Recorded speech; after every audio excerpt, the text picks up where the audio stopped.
Coffee Creek, we must talk about the point that's between Running Creek and Coffee Creek. This would give you an idea of what we're coming out of Coffee Creek here. The blue is the shoreline right there, going on around like we were going to go to Running Creek. If you are not fishing this point, you are not fishing one of the best points on Lake Fork, period. What happens is we have a creek that splits, and there's all kinds of creek junctions off the end of this point. There's a lot of timber. I have personally fished this, and we've had some pretty good bites in there, definitely.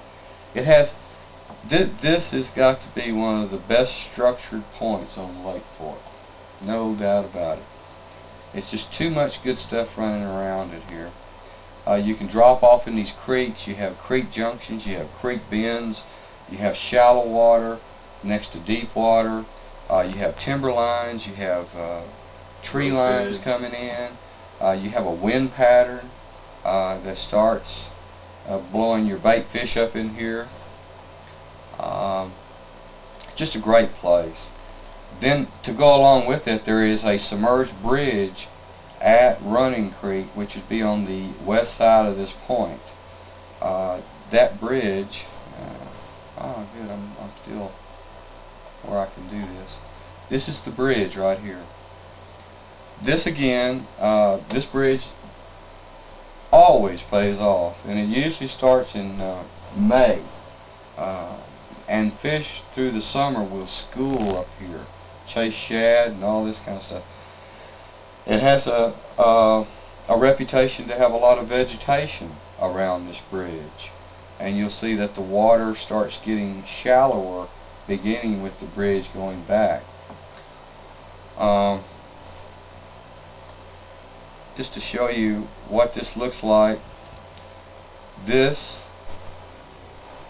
would be the bridge itself, and this is that point that we're talking about. This shows Running Creek coming up through here, going, and it wraps around this little indention of the tree line right here. You have Coffee Creek coming in here. Let's see, this picture was taken at 388.22, which is going to be a little less than 15 foot of water on top of this. Here is your crossroads if you're looking back south, and here is the tree line that pumps into that creek, that little pocket I was telling you about. Now, is this part of that program that I have? Mm-hmm. Because I haven't had a chance to get it, but gosh, that is so outstanding. And one thing that I like about this is, boom, now we've really brought this thing up. And that's unbelievable. This is an old road that dumps off right into where the creek is. This is a creek, and these were willow trees that lined this creek right here, and it come on up here and it joins in, and there's an old road. If you look at your map, you can look at these pictures, there's an old, more or less an unimproved logging road, that type of thing. Right. And I'm sure this road was used to get down here to these creek bottoms where they all curve, bends, and join together. This has probably been a good fishing hole before it ever thought about being Lake Fork. And these fish are just going to have a natural habitat. Look at all the cleared surface around this timbered area. That not only do you have timber, you got creeks, you got roads, you got unimproved roads, you got creek bends.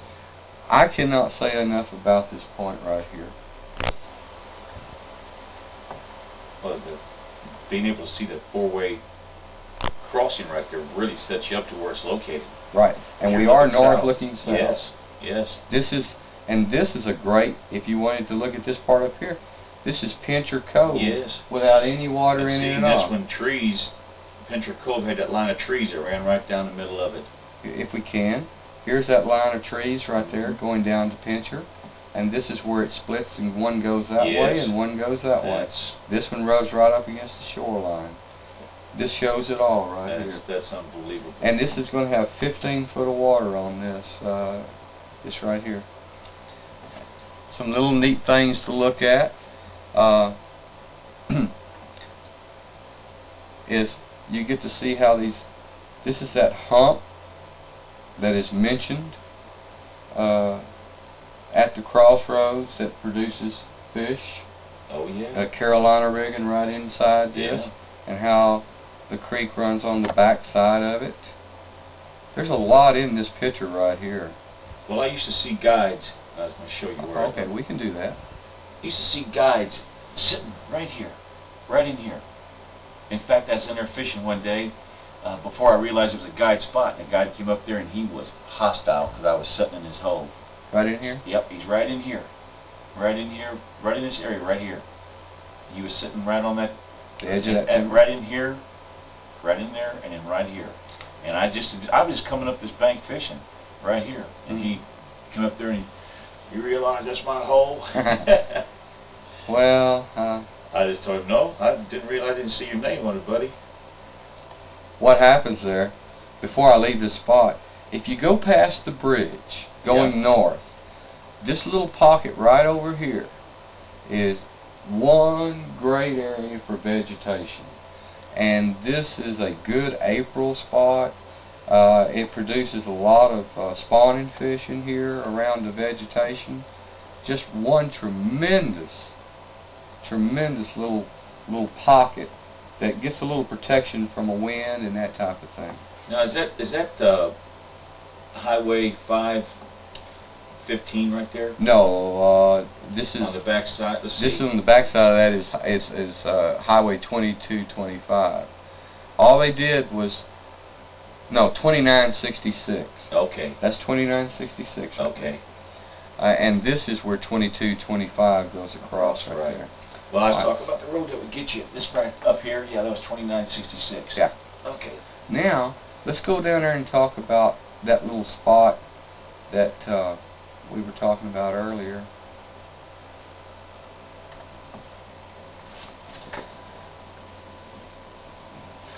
This is the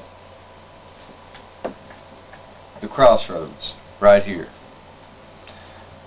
And what you were fishing when you went down that... What is that little hump right there? That is a high spot. It comes up to 8 feet. Yeah. And it has,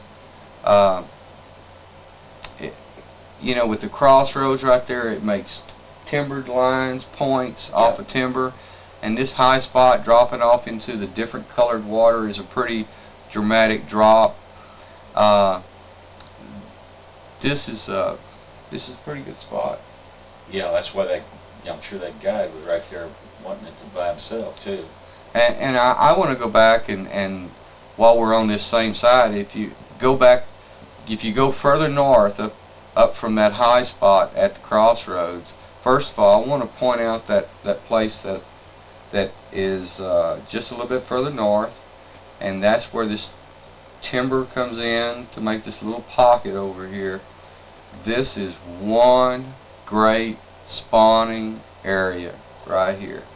If you'll notice, one of the things that I really like about this is these high sides, or what I call a secondary point. Right. These fish can do nothing but travel right down the center of that. Great spawn in the back of it, and here's your migration route. And if you're going to really fish for a big fish, you need to be fishing out here other than when he's spawning. And again, you focus on secondary points in coves, guts, that will hold your bigger fish. So this big fish could come out of this 13 foot of water, travel parallel with this little secondary point, and land right here on this point, or it can ease on in here and land right there on that point. Without going there today, we could go catch fish. We could catch one right here, and one right there, possibly one right there, and then one right here. If you're going to have 5 fish in this pocket, those are where those 5 fish are going to be. and you just eliminated half of your water right there like that. This is some good stuff up here. And going straight across to the east side over here, this is where you just a little bit north of the crossroads, and this is one great spinnerbait bank right here. In the springtime, it is just west of where Highway 2225 comes off into the water, going up to the Big Caney side. You definitely want to throw a spinnerbait right along this bank right here, and then when we get to where the bridge is at the Submerged Highway 2225, this is a definite early summer, beginning in May, May time. You want to get up on the bridge, throw up on the bridge with a Carolina rig. You start in May, and this is probably as good of a bridge as you'll find anywhere on Lake Fork right here. Again, you can come ease over Highway 2225 in April. If there's vegetation right down this bank, beginning here and going down to right here, and you don't have to go any further, use your Bangalore type baits, and this is just an excellent Bangalore long A topwater jerkbait type bank right here. This is an April fishing hole right here, and this is kind of a pre-spawn to spawn bank over there. Then just to finish off this area up here, you can go up the boat road that goes over here in Oil Well Bay. What this does is it brings you into the shoreline here with the fence line. This is going to be a tremendous spawning area. They're going to come out of these creeks. They're going to travel down the timberline of the boat route. They're going to come out of the creek, and they're going to get up here on this fence. Here's your secondary point, almost touching a fence with a creek right behind it. Fish this point right here. You got the little depression right here, the little pond. You want to fish this really serious right here, and then work your way over this way, fishing this. And this is some great spawning bank right here. And to finish up, if we were going to go up to Coffee Creek, being this area right in here, this will show you what it looked like before there was ever any water. And what one wants to do is ease off the boat lane and get over here on these horseshoes that are right in here, and you want to fish these with a deep diving crankbait. And you may be surprised if you'll stick with that pattern a little bit.